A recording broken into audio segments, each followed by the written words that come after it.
Bueno, de antemano digo que estoy muy acostumbrado a hablar en público, así que bueno, si repito muchas palabras, esto viene ya conmigo. Bueno, buenas tardes, gracias a todos por estar acá. La presentación que preparé para el día de hoy trata de un tema que considero que es muy importante para nosotros los desarrolladores, los que trabajamos con software. Y tiene que ver con bases de datos. En la mayoría de los casos, las aplicaciones que nosotros hemos desarrollado, ¿se escuchan? Okay. Si no me escuchan, me dicen. Okay. ¿Todo bien? Perfecto. O sea, la mayoría de las aplicaciones que nosotros hemos trabajado trabajan con datos. Y a veces nosotros tenemos la forma de ver las aplicaciones desde el punto de vista de como emprendedores y nos centramos en, bueno, tenemos una idea y queremos hacerla y perfecto, levantamos las cosas que hay que hacer, bueno, quiero que mi aplicación realice esta actividad y nos centramos en eso, usamos framework, lenguaje de programación, últimas tecnologías y perfecto. Hay un punto en donde la base de datos queda como hablada. Bueno, eso en la universidad nos enseñaron que la base de datos es un sitio donde hay datos y ya, no hay más nada. Esa es la teoría que, bueno, yo aprendí y me enseñaron. Evidentemente con esta presentación quiero dar más que todo unos tips. Quizás muchos ya lo hemos utilizado, para los que lo hemos utilizado, perfecto. Y para los que no, para que salgan de aquí, vayan a su casa, enciendan su ordenador y se pongan a trabajar en él. Vamos a hablar de buenas prácticas. En la parte de abajo le coloqué protégete de ti mismo porque cuando trabajamos con base de datos, inicialmente somos nosotros los que trabajamos con ella, no tenemos la aplicación todavía en producción, por decirlo así. Entonces empezamos a levantar las tablas, meter los datos de prueba, todas esas cosas.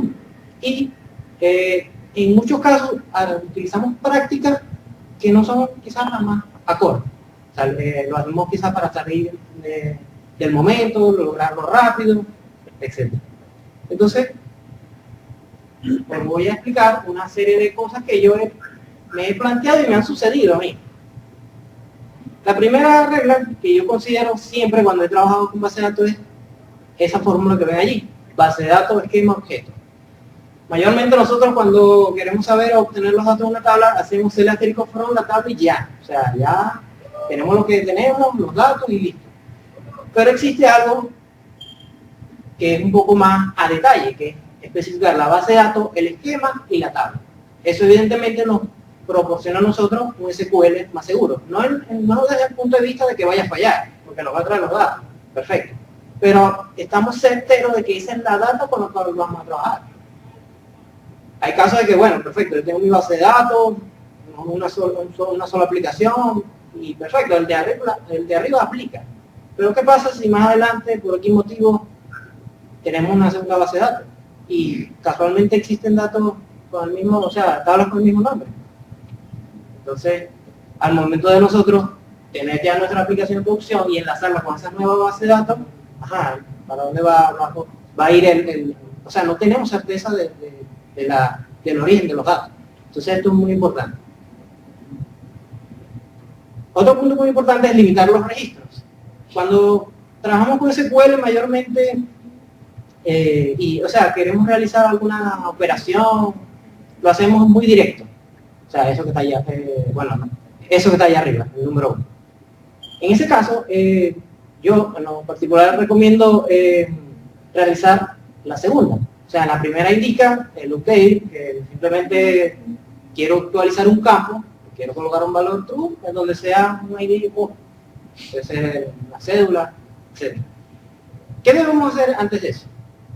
Debemos ejecutar previamente y validar si existen esos datos, ¿no? Ejecuto el segundo paso. No existen los datos. Antes de realizar el update. Y luego para asegurar nosotros y blindar el SQL, realizamos un update, en este caso top 1. Muchos gestores de base de datos trabajan con limitación de registro. O sea, yo le puedo decir, mira, dame todos los datos de una tabla, pero quiero 10 para testear, para ver qué hay allí, etc. Entonces podemos aplicar esa sentencia. También aplica para el delete. O sea, le digo delete top 1, o sea, me va a borrar un solo registro y aparte de eso le indico el ID. Entonces eso es como se ejecuta o se ejecuta. O sea, no va a haber errores en que uno borró otros datos o otra cantidad de datos que no tengan nada que ver con lo que estaba haciendo. Manejo de secciones. Por cierto, me he preguntado acá, ¿quién ha trabajado con base de datos? Disculpen. Okay. Somos bastante. Está bien. El manejo de secciones. Como sabrán, en los lenguajes de programación existen excepciones. O sea, genera un error, algo que no contemplé y lo puedo manejar por una excepción. O sea, evitar que la aplicación falle, o muestre un error en mi cara y manejarlo por una excepción. Bueno, ciérrate, ve hacia atrás, etc. En SQL es el mismo procedimiento. En este caso, yo tengo, por ejemplo, un procedimiento almacenado en donde hago un select a una tabla que no existe. Perfecto. Lo creé, él me deja crearlo, todo bien.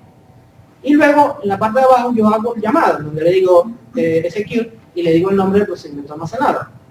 El detalle está en que él, cuando ejecuta, va a generarme una excepción, donde me va a decir el código de la excepción, cómo lo maneja, y al final lo que me genera es un mensaje, en donde me dice, no existe la tabla, evidentemente. Esto nos ayuda a nosotros a realizar procesos más blindados al momento de nosotros trabajar con SQL. Otro punto son las transacciones. En bases de datos, o en la mayoría de los gestores de bases de datos que actualmente están en el mercado, ellos manejan transacciones. En sí todo en una base de datos es transacción. Pero hay una diferencia, en donde nosotros tenemos que indicarles a la base de datos de forma explícita, mira, voy a realizar una transacción. Y hay otras en donde solamente tenemos que confirmar lo que hemos hecho.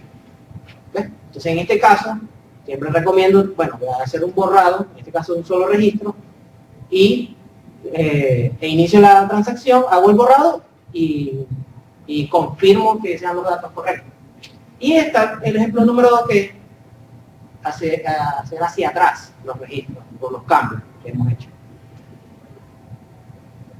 Otro punto que bueno, he visto muchas aplicaciones de esto. Las tablas autonuméricas. Para nosotros es fácil, o cuando nuestro jefe nos pide un requerimiento, mira, necesito eso para hoy a las 5. Bueno, armo una tabla, la pongo un tono numérico de 1 en 1, y perfecto, está bien. Evidentemente, si eso existe, es porque es viable usarlo en base de datos. Pero hay una alternativa, que en lo particular me gusta más, que es generar columnas con ID únicos. Por ejemplo, en este caso, la tabla de la derecha. De la derecha se muestra la misma tabla que la izquierda, pero con sus ID únicos. Al momento de yo hacer un delete from y yo le paso uno de esos parámetros, va a ser el SQL preciso y exacto. O sea, vamos a ver, porque hay casos en que yo pongo ID 1, pero o sea, puedo ponerle 2, 10, 12, y puedo borrar otra cosa más.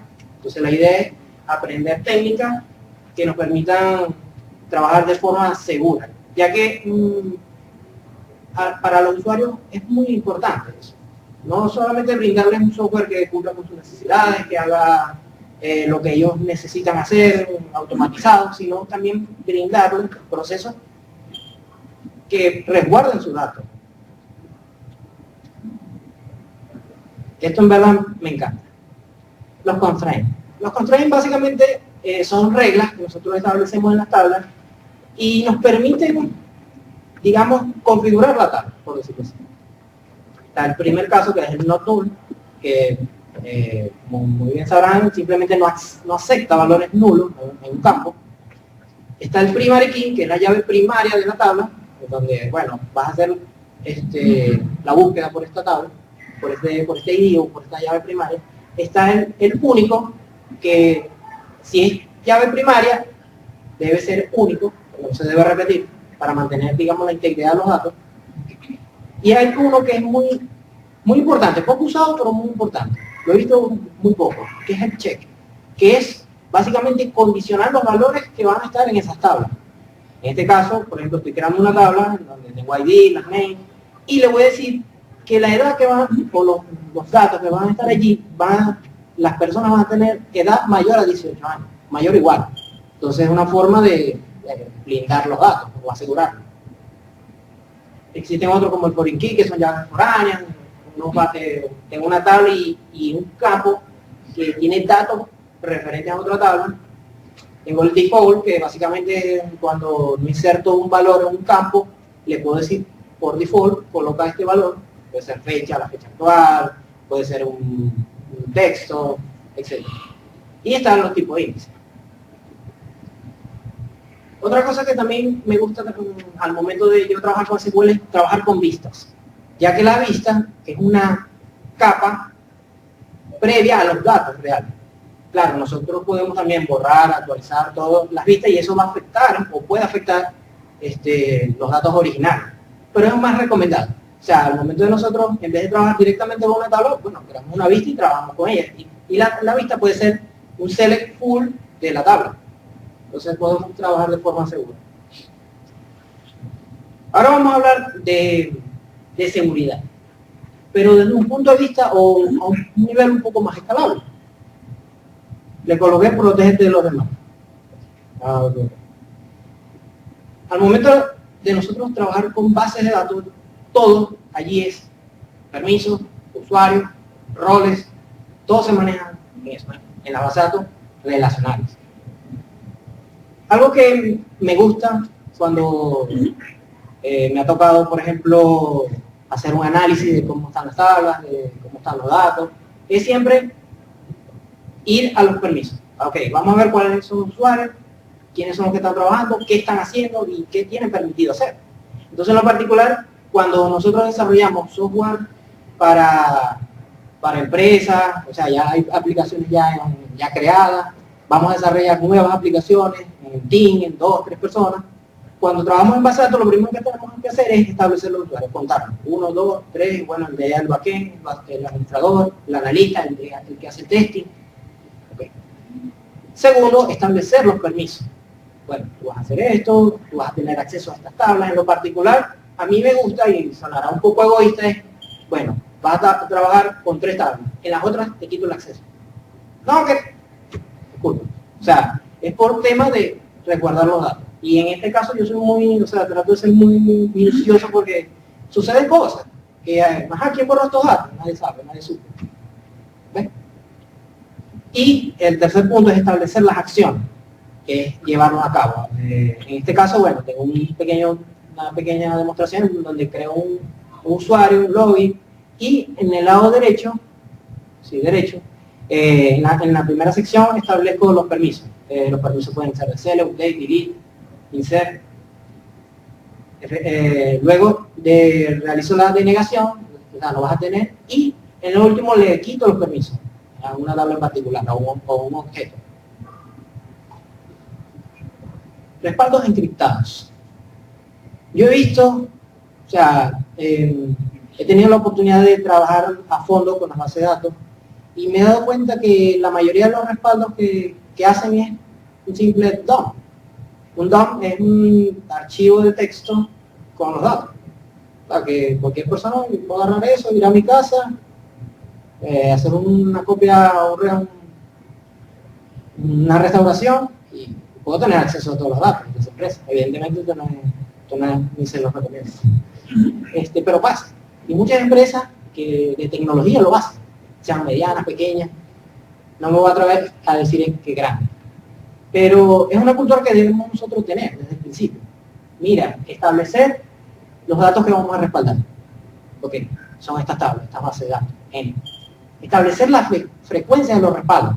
Bueno, va a ser diario, semanal, mensual. Podemos hacer diario, uno semanal, borramos. O sea, ojo, no estamos haciendo nada si hacemos respaldo y lo tenemos en el mismo equipo. Eso tiene que estar lejos, pero eso sí, accesible a nosotros. Porque está tan lejos y no, perdí la clave. Y lo último es establecer la política de seguridad de respaldo. en donde tenemos que definir, bueno, ¿vamos a hacer respaldo cifrado?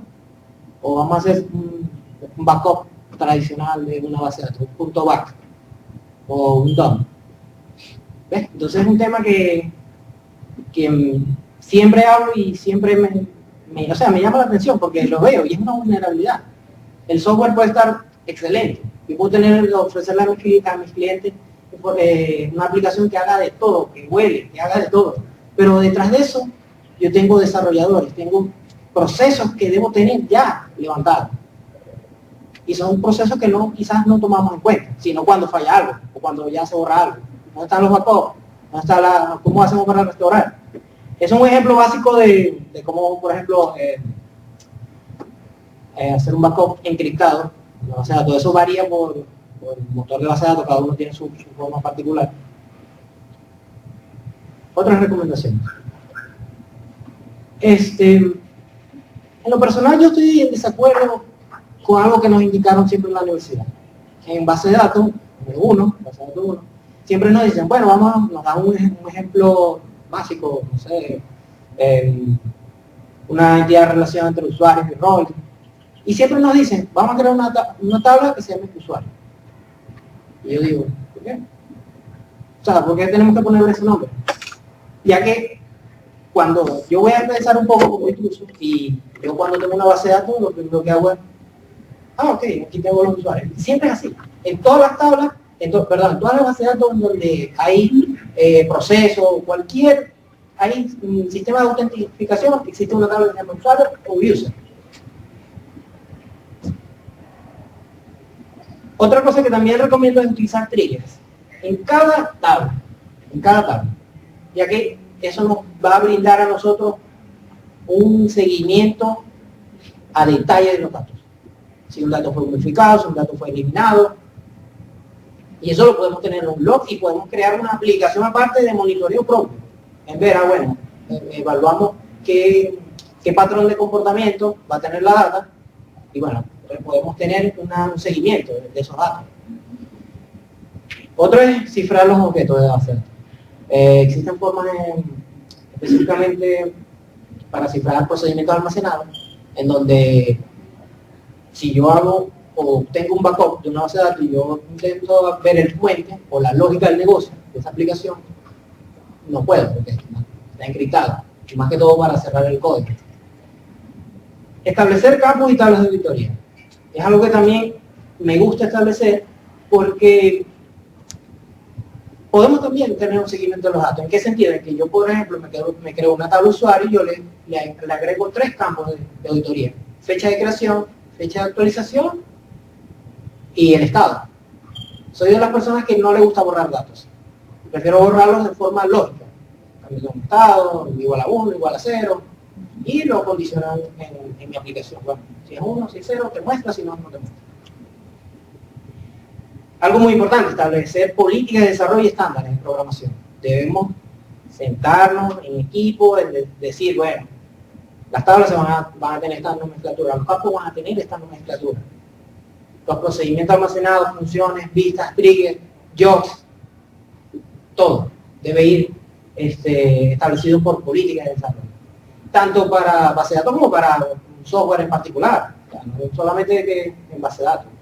Y sobre todo, generar la cultura en nuestro equipo de desarrollo. Sobre todo, porque me ha tocado de que compañeros que no, que no base de datos, una tablita fácil, metemos datos y ya. Pero ya va. Hay que ver qué va a haber allí, qué datos van a estar, cómo va a ser su comportamiento. Y sobre todo, decirle a nuestro jefe que inviertan dinero en café. Bastante café, porque ese es nuestro principal suministro de trabajo. Yo lo que cuando yo empiezo antes de llegar al computador, lo que hago es, bueno, servir un café. Exclusivamente para nosotros. Estos son mis datos de contacto. De verdad, muchas gracias por la oportunidad y bueno, no sé, alguna pregunta, alguna duda. En cuanto se hablamos del tema de penetración, cuando una base de datos, en este caso, tú hablas de encriptación, tú asignas la clave de usuario a cada persona que vaya a tener manejo de la base de datos. Claro. El tema de registración la maneja tú directamente como administrador, o este usuario tiene la posibilidad en el momento de tomarla y cruzarla cuando haga falta. O sea, son los temas de seguridad, que es lo más recomendable. Y solamente tú como administrador, en este caso, la maneja, o estos usuarios, porque ellos tienen una contraseña, pero el momento es para esta persona. No se escucha la pregunta. Bueno, ya la voy a repetir. O sea, lo que él me indica es, a ver si te entendí y vamos a correr. Es si es recomendable manejar los permisos de base de datos, o sea, entre varios usuarios, o entre varios usuarios, o manejarlos en uno. Recomiendo que sea una sola persona, ¿verdad? Porque pasa que en los equipos de desarrollo alguien modifica una cosa, modifica el otro.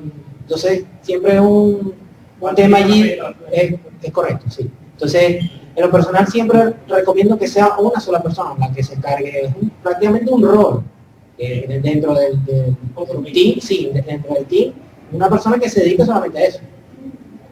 Porque los demás desarrolladores están en otras actividades. Y esa meramente necesita de atención. Y es algo que nosotros no consideramos. Es fundamental. ¿Alguna otra? Sí, quería hacer bueno, que le complementado un poquito. Claro. Bueno, al principio me parece bien interesante tu presentación. Dado a que, bueno, quienes trabajamos con base de datos, trabajamos inclusive un poco intuitivamente. Y tú has como mostrado unas pautas de trabajo bien interesantes. Okay.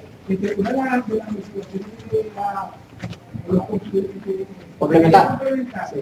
Y con respecto a la generación de código abierto, ¿no? Okay. O sea, abierto, ¿no? Es chévere cuando uno también se progresa en el código y es único.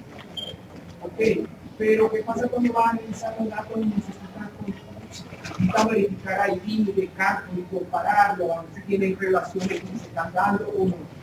Algunos están pareciendo una locura. Sí, es borroso, pero, o sea, es un tema así.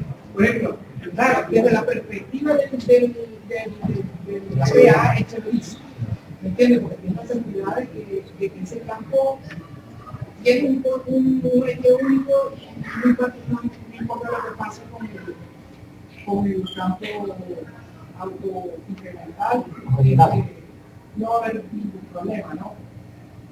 Sin embargo, hay que pensar también en lo que hace QA, que de repente ese código, manejar ese código. Sí, porque por ejemplo se puede utilizar o fusionar en el autoincremental con el generado, o sea, ambas se puede establecer en una tabla eso también. Yo lo que digo que más bien ese tipo de cosas tienen que utilizarse con un criterio un poquito más amplio, ¿no? Sí. El sentido de pensar también un poquito en el chip.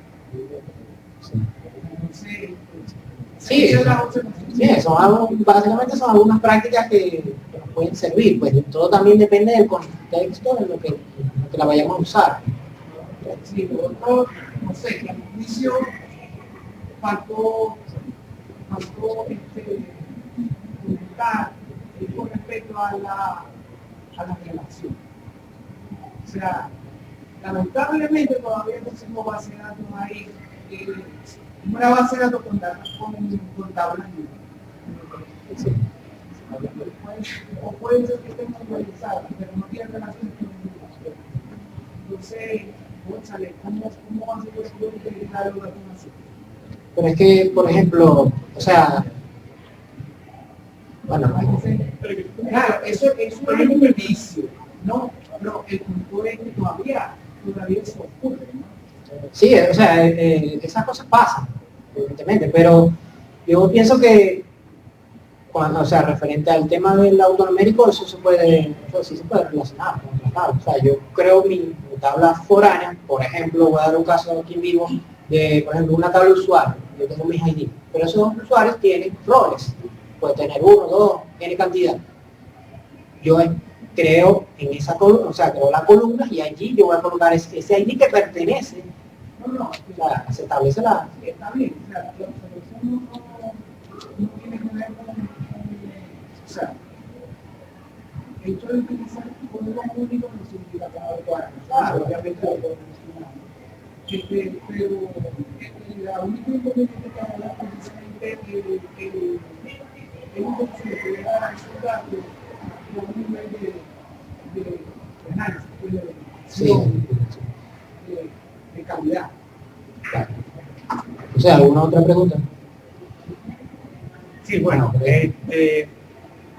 quisiera hacer una pregunta, no es muy relacionada, o sea, es el tema más, no es exactamente lo que pusiste, pero quisiera ver si de repente tienes una idea, porque ha sido algo que me ha intrigado por mucho tiempo y veo que tienes experiencia, ya que propusiste algo que es hacer, por ejemplo, en las consultas, definir de qué tabla, o sea, colocarles alias, o sea, que está como se llama, asegurando escalabilidad futura, o sea, que se ve que tienes tu experiencia en esto. Hay un problemita, ¿no? Que, por ejemplo, en el desarrollo web, que es que el equipo de trabajo fácilmente puede compartir el código a través de Git, porque en el repositorio después, o sea, cada quien en su computador distribuido lo pegan y no hay problema. Pero está el detalle de la base de datos. ¿Tú alguna vez has escuchado o has leído, porque de verdad he tratado y no he conseguido bien, cómo hacer para que las personas puedan trabajar con una base de datos también distribuida y después unirla? ¿Hay algo que tú sepas al respecto? O no sé si alguien aquí. O sea, yo en esos casos yo lo que he visto es que, por ejemplo, cada desarrollador tiene una copia de la base de datos. Lo que tú quieres decir es hacer el merge. Sí, es como, por ejemplo, se hace un sitio web. Uno hace la plantilla, el otro posteas 300 artículos, el otro 300 artículos y después se unen. Pero ¿qué pasa si uno comenzó con un ID y el otro con un ID? No hay una forma de hacer un... Claro, o sea, en base a todo esto mencionado, previamente nosotros tenemos que realizar el modelado de los datos. O sea, eso es muy importante. Ya mejor dicho, el paso 0. Antes de esto es el paso 0. Que tenemos que entonces definir cuáles son los modelos de los datos que vamos a usar. Nos parece que para las migraciones normalmente toma en cuenta los identificadores locales. Si tú haces un script que te da una migración, se supone que eso debe funcionar sin importar los ID que tengas.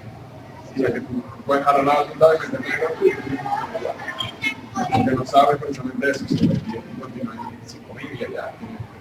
Hasta el momento lo único que viste es que trabaja con los datos distribuidos, o sea, los archivos distribuidos, pero la base de datos lamentablemente centralizada. En ese caso de desarrollo de este tipo de proyectos. Y bueno, con los crisis también, pero ya... Ahora el desarrollo se tira mucho utilizar, o sea, centralizar ese tipo de cosas. Sí. O sea, que todos los desarrolladores utilicen la misma infraestructura. Pero bueno, seguramente el contexto puede variar muchísimo. O sea, puede tener información No sobre eso, hablando precisamente del desarrollo del web. Ajá. No sé, de así tiempo para acá, incluso todos estos que están desarrollando la parte de web, ni siquiera tienen que ver la base de datos, o ver las estructuras, porque se les da un servicio y ellos van a modelar el servicio. Lo que están haciendo el backend con la base de datos es otra cosa. Y dicen, no tiene por qué ser ni siquiera distribuido a la vista de los desarrolladores de luego de todo esto, luego de compilar, luego de desarrollar y lo que pasar a la siguiente fase, si tendrían que hacer innovar. Ahora, seguramente se van a encontrar con situaciones donde hay datos que solar. Otra forma que lo puedes resolver es sincronizando una base de datos, la replica, que se replique entre ellos, y eso te lo resuelve el motor de base de datos. O sea, ¿alguna otra pregunta? Perfecto. Muchas gracias.